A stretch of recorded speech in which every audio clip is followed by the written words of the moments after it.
안녕하세요. 저는 경기도 별내 사는 30대 여인입니다. 짧은 연휴가 끝나고 일상으로 돌아오는데 왜 이렇게 명절 후유증이 심한지 여러분들은 괜찮으셨나요? 저는 이번 명절에는 남편이랑 오붓하게 제주도에 놀러 갔다 왔어요. 조금 비싸긴 했지만 우리에게 처음 주는 선물이라고 생각하고 갔다 오니 힐링도 되고 아직도 제주의 바다가 생각나곤 하네요. 많은 며느리분들이 명절만 되면 명절 질군군에 시달린다고도 하잖아요. 저도 정말 명절날만 되면 안 아프던 머리까지 아플 정도로 너무 힘들었었어요. 누구나 다들 그렇잖아요. 시집살이가 없어도요. 근데 이번 명절에는 남편이 여행 가자고 비행기 티켓을 끊어서 다녀왔거든요. 그럼 왜 제가 명절 때 시댁에 안 가게 되었을까요? 오늘 저와 남편의 길고 긴 이야기를 전해드려 볼까 합니다. 저와 남편은 오랜 연애 끝에 양가의 도움 없이 저희 스스로 결혼한 케이스입니다. 저희 집도 또 시댁도 누구를 도와줄 형편은 안 되기 때문에 서로 모았던 돈과 대출을 껴서 경기도의 작은 평수 아파트 전세로 살고 있어요. 작긴 하지만 집주인분이 굉장히 좋으셔서 오래오래 살고 나갔으면 하시더라고요. 그래서 열심히 둘 다 돈 벌면서 저축하기 바쁜 부부이죠. 저희는 우연히 실습생으로 들어간 회사에서 만난 사이로 처음에는 이렇게까지 진지하게 만날 줄 몰랐는데 어느덧 만나고 보니 우리는 참 많은 걸 함께하고 있더라고요. 그래서 함께하기로 결정했고 그 결정에 후회를 해본 적은 한 번도 없었죠. 그렇게 양가 도움 없이 결혼하면서 사실 다른 친구들 결혼하는 거 보면 조금은 부럽기도 하고 나도 좀 여유가 있었으면 했던 마음들이 컸어요. 그럴 때마다 남편은 늘 미안해하며 정말 돈 열심히 벌어서 호강시켜주겠다고 맨날 입버릇처럼 말하는 우리 남편이에요. 그런 우리 남편에게도 큰 아픔이 있었어요. 남편이 늘 저한테 말을 했을 때 자기는 엄마의 사랑을 많이 못 받고 자랐다고 하더라고요. 남편에게 형이 있는데 형이 너무 사고도 많이 치고 손이 너무 많이 가서 자기는 사고를 칠 수도 또 쳤다가는 정말 쫓겨날 것 같아 쥐 죽은 듯이 살았대요. 형은 유학도 보내주고 또 운동을 했던 분이라 운동에 집중할 수 있도록 엄청 지원을 많이 해주셨다는데 저희 남편은 그러지 못해 혼자 서울 올라와 일하고 자취하고 돈 벌면서 지금 여기까지 왔다고 했거든요. 그럴 때마다 늘 짠하기도 했는데 사실 처음에 그런 말을 들었을 땐 남편이 너무 오버해서 말하나 싶기도 했어요. 물론 첫째가 가장 최고인 분들이 많다고 하지만 그래도 똑같은 자식들인데 정말 저러실까 생각도 했었거든요. 근데 결혼해보니 정말 시어머니의 큰아들 사랑은 너무 심각할 정도였어요. 저희 아주버님은 결혼을 어린 나이에 했다가 성격이 안 맞아 6개월도 못 살고 이혼했다고 해요. 혼인신고도 안 해서 자기는 그냥 파혼한 거라고 매일 하는데 솔직히 6개월 살고 시까지 올렸으면 그건 이혼이잖아요. 근데 어머님은 절대 이혼이 아니라고 하시는 분이세요. 저랑 남편이 결혼한다고 뵈러 간 날, 너 형도 아직 안 갔는데 네가 먼저 결혼하는 게 너무 서운하시대요. 근데 지금 아주버님은 백세에 가진 게 아무것도 없는 분이세요. 근데 어떻게 결혼을 합니까? 남편은 그냥 그러려니 저희가 알아서 하겠다고 했지만 그 말을 듣는데 좀 마음이 좋지 않더라고요. 그래서 어찌저찌 결혼하고 신행 갔다 와서 인사 간 날 상을 차려주셨는데 보통은 며느리가 오고 아들이 오면 저희가 잘 먹을 수 있는 걸로 차리시잖아요. 남편은 날거를 잘 못 먹는데 또 아주버님은 회 킬러래요. 그랬더니 회를 엄청 많이 사오셔서 많이 먹자고 하시는데 이게 무슨 행동이신지 참. 그 뒤로도 어머님의 큰아들 사랑은 저에게도 퍼졌어요. 회사에 있으면 늘 전화가 오세요. 아가야, 회사니? 네, 어머님, 무슨 일이세요? 아니, 너희 회사에 우리 민우 소개시켜줄 사람 어디 없을까 해서. 아, 어머님, 저희 회사에 거의 다 직원들이 결혼해서 없어요. 아니, 그래도 한번 네가 찾아보면 너무 좋잖니. 너희도 결혼해서 잘 사는데 이제 우리 큰아들도 결혼해서 아이도 낳고 살아야 되지 않겠니? 이러시면서 이 전화를 제가 결혼하고 한 20번은 받은 것 같아요. 그 뒤로도 어머님의 큰아들 사랑은 너무나 심각하셔서 매일같이 전화만 하시면 큰아들 자랑을 매일매일 하시는 거예요. 그래서 제가 한 번은 어머님, 근데 저희 남편은 어렸을 땐 어땠어요? 라고 물어봤어요. 그랬더니 걔? 뭐 조용히 했지. 이러면서 딱 끝인 거예요. 우리 남편 생일에는 전화 한 통 없으시다가 아주버님 생일에는 선물 준비해가지고 시댁에 오라고 하시는 분이세요. 오히려 저희 집에서 남편 첫 생일에 엄마가 미역국이랑 음식 해주고 용돈도 주셔서 저희 남편이 눈물을 그렁그렁 하면서 장모님 감사하다고 한 적이 있을 정도라니까요. 그 정도로 시댁의 큰아들 사랑은 너무 커져만 갔고 저도 그 안에서 너무 지치더라고요. 어느 날은 남편이랑 오랜만에 주말에 쉬어서 여행을 가려고 알아보고 있었어요. 1박 정도 놀러갈 생각하고 계획도 짜고 마땅한 숙소가 없어서 알아보는 와중에 어머님이 뭐하고 있냐고 전화가 오더라고요. 그래서 1박으로 놀러 갔다 오려고 한다 하니까 저보고 왜 돈을 쓰러 가냐면서 같이 시골에 놀러 갔다 오자고 하시는 거예요. 그래서 벌써 예약을 해서 안 될 것 같다 했더니 그럼 우리 민우랑 나랑도 같이 가자. 너희 시아버지는 그날 약속 있다고 하시더라. 이러시더라고요. 그래서 제가 그 방이 딱 2인 기준이라 안 될 것 같다고 했죠. 그랬더니 저한테 너무 야박하다면서 같이 좀 놀러 가지. 그럼 얼마나 재밌겠냐고 하는데 정말 이게 말인지 방구인지 참. 그 외에도 정말 여러 가지 에피소드가 있거든요. 남편도 시어머니를 포기한 채 살고 있기 때문에 사실 제가 나서서 뭐라고 할 수는 없잖아요.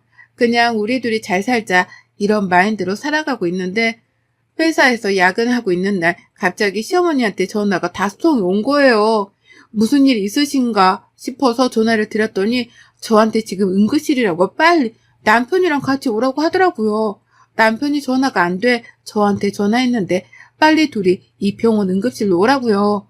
누가 다치셨나 싶어서 다급하게 달려갔더니 아주버님이 집에서 갑자기 쓰러져 응급실로 오셨더라고요. 숨이 한번 멈췄는데 심폐소생술로 지금 의식이 돌아오고 있다고 할 정도로 위급한 상황이었다고 병원에서 이야기하더라고요.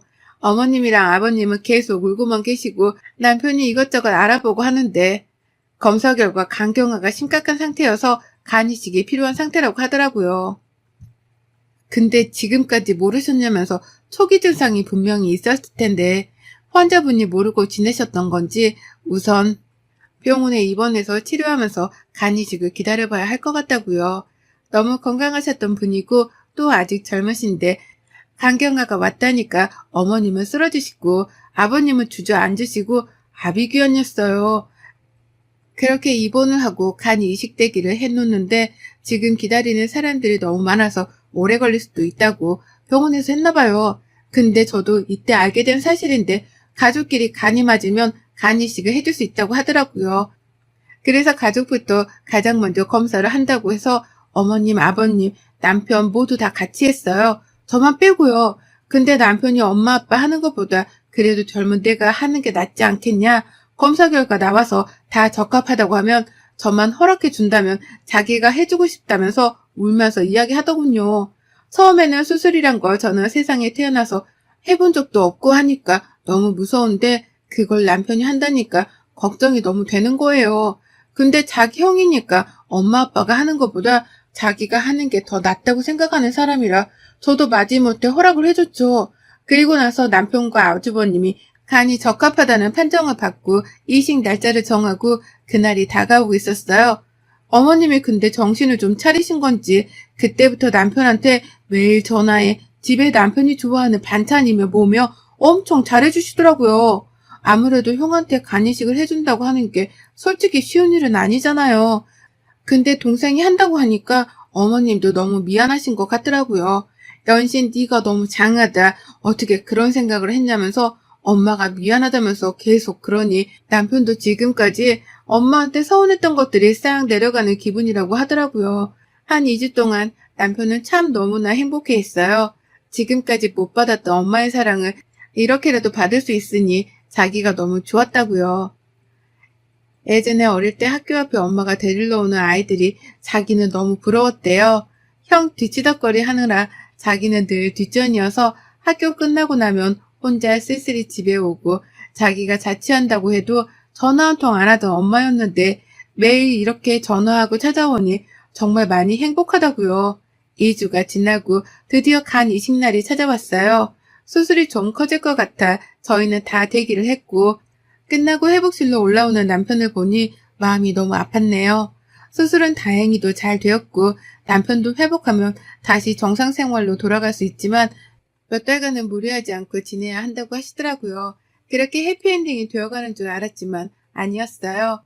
어머님은 수술이 끝나자마자 남편에게는 와보지도 않았고 아주버님 병실에만 계속 있으면서 간병을 하시더군요. 전 당연히 제가 있으니 그러신다고 생각했는데 퇴원하고 나서도 전화를 매일 하시던 어머님은 저나 남편에게 전화 한 통 안 하시더라고요. 남편은 지금 형이 아프니까 엄마가 정신이 없어서 그런 걸 거야 하는데 저는 사실 어머님의 행동에 진짜 너무 화가 나더라고요. 그때는 자기 큰아들 이식해준다니까 혹시라도 마음 바뀔까봐 그러고 이제 수술하고 나니 챙겨줄 필요 없다 이 마음 같았거든요. 근데 아니겠지 싶어서 저는 더욱더 극진히 남편을 간호했어요. 그리고 주말이 돼서 시댁으로 넘어가서 식사를 하는데 아주버님은 남편만큼 회복이 빠르지는 않더라고요. 근데 그거야 뭐 어쩔 수 없는 거니까 밥을 먹는데 어머님이 수술이 잘못된 것 같다. 너는 멀쩡한데 어떻게 우리 민우만 이러느냐? 네가 혹시 간이 망가져 있는데 그 간을 준 건 아닌지 한번 병원에 다시 가서 물어보자. 네가 그동안 간 관리 못한 거 아니냐? 이러시면서 말도 안 되는 소리를 늘어놓는 거예요. 남편은 그런 게 어딨냐면서 당연히 형은 원래 아팠던 사람이니까 회복이 더딘 거라고 그렇게 말해도 계속 어머님은 병원에서 수술을 잘못한 것 같다면서 헛소리를 시전하더라고요. 더 이상 듣고 있기가 어려울 것 같아 나오는데 갑자기 저한테 혹시라도 우리 민우가 다시 재수술하게 되면 이번에는 네가 해주면 어떻겠니? 한 분 한 사람은 못한다는데 너는 건강하지 않겠냐면서 그러시는 거예요. 그 말을 들은 남편이 갑자기 먹고 있던 물을 바닥으로 쾅 하고 던지면서 그만 좀 하라고 소리를 질렀어요. 이만큼 형한테 했으면 되지 않냐고. 이제는 자기 와이프까지 간을 달라는 게 말이 되냐고요. 집사는 집에서 알면 장인 장모님이 허락하시겠냐면서 자기라도 허락 안 한다고요. 누가 아주버님한테 간을 떼주냐면서 제발 말 같은 소리를 하시라고요. 아직도 정신을 못 차려 그러냐면서 울며 불며 소리치더군요. 듣고 있는 아버님은 할 말이 없으신지 방으로 들어가고 어머님은 어디서 말대꾸 하냐고 그러더라고요. 아니 한 번 이야기할 수도 있고 가족인데 뭐가 어떠냐면서 너는 왜 예민하게 구냐면서 뭐라고 하시니? 더 이상 반박하고 싶지도 않아 그대로 둘이 집을 나왔어요. 시댁에서 집으로 오는 길이 어찌나 길어 보이던지 남편은 집에 와서 방으로 들어가더니 흐느끼는 소리가 나더라고요. 저는 아무 말 없이 남편을 안아주었어요.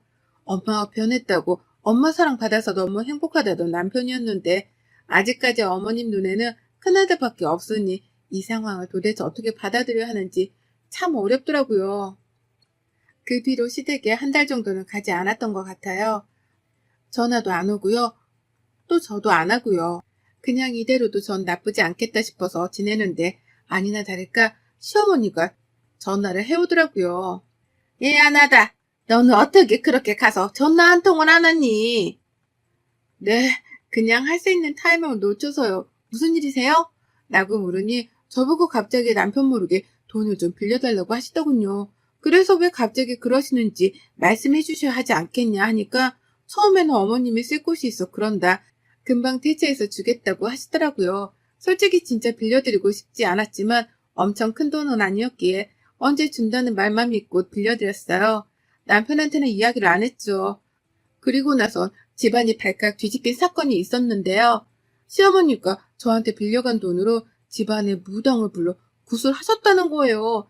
근데 그 굿을 하는 이유가 하도 아주버님이 회복이 더디길래 용한 점집에 가서 점을 보니 작은 아들이 기가 너무 세서 큰 아들이 기를 못 피고 사는 것 같다. 부적이랑 굿을 하면 아마 작은 아들 기를 큰 아들이 받아서 괜찮아질 거다. 이 말을 듣고 저한테 빌린 돈으로 부적을 사고 무덤까지 불러 구슬하셨더라고요. 그걸 알고 아버님이 난리가 나서 너희 엄마랑 못 살겠다고 우리 이혼할 테니 더 이상은 너희도 엄마 없다고 생각하고 살라면서 하시더군요. 저는 너무 기가 차서 따로 할 말도 없었어요. 근데 갑자기 남편이 자기 통장을 하나 휙 던지더니 어머님한테 이렇게 말하더군요. 엄마, 이거 내가 지금까지 독립해서 모은 돈이야. 집에 보탤 때 쓰고 나머지는 우리가 나중에 청약이라도 되면 계약금이라도 쓰려고 모은 내 전 재산이야. 근데 이거 엄마 줄게. 라고 하는 거예요. 다들 너무 어안이 벙벙해서 남편을 쳐다보는데 남편이 말을 이어가더라고요. 엄마가 그래도 나를 낳아서 지금까지 키워줬잖아. 그 키워준 값이라고 생각해줘. 그리고 이제부터 더 이상 나를 아들이라고 생각하지 말아줬으면 해. 나도 엄마가 없다고 생각하며 살고 싶어. 그러니 이제 낳아줬으니 나한테 네가 잘해야지. 이런 생각 이걸로 끝냈으면 좋겠어.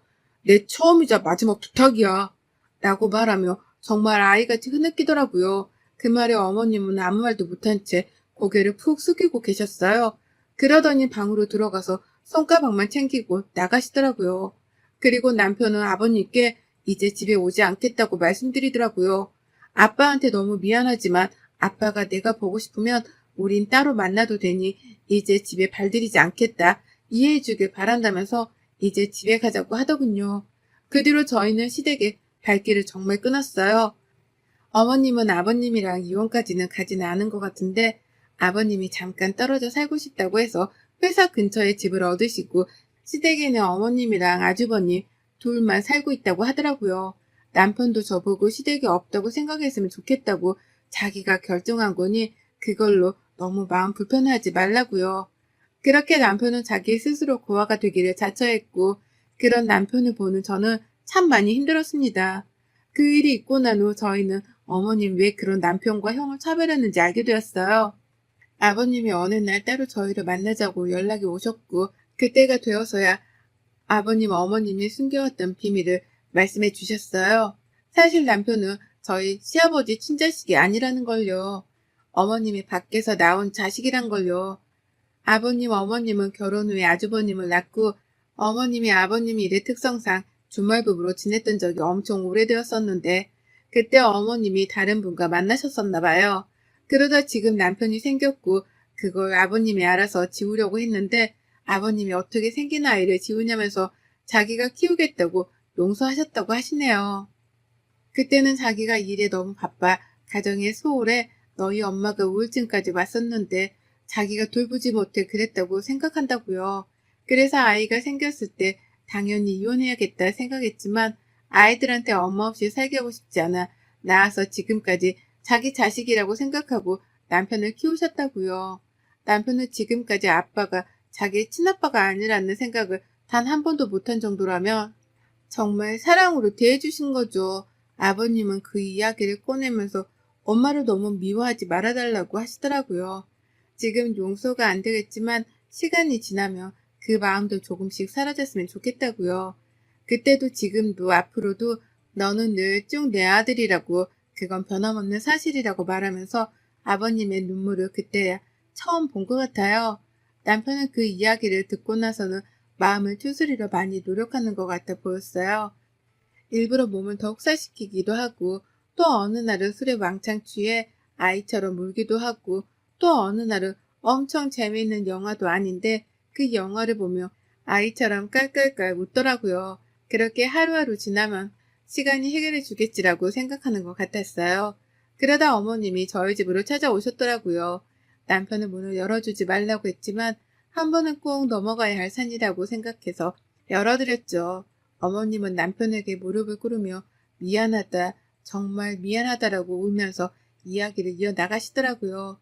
너를 낳아서 자기가 늘 불쌍하다고 생각해서 많이 미워했었다고요. 낳지 않았으면 지금쯤 너희 아빠랑 더 잘 살았을 텐데 라고 늘 생각했었는데 자기 자신에게 문제가 있었다면서 정말 미안하다고 용서하지 못하겠지만 지금 이 마음을 꼭 전하고 싶어 오셨다고요. 그러면서 편지 봉투를 두고 나가시더라고요. 편지 봉투 안에는 어머님이 남편을 낳고 처음으로 쓴 편지와 아파트 매매 문서가 들어있었어요.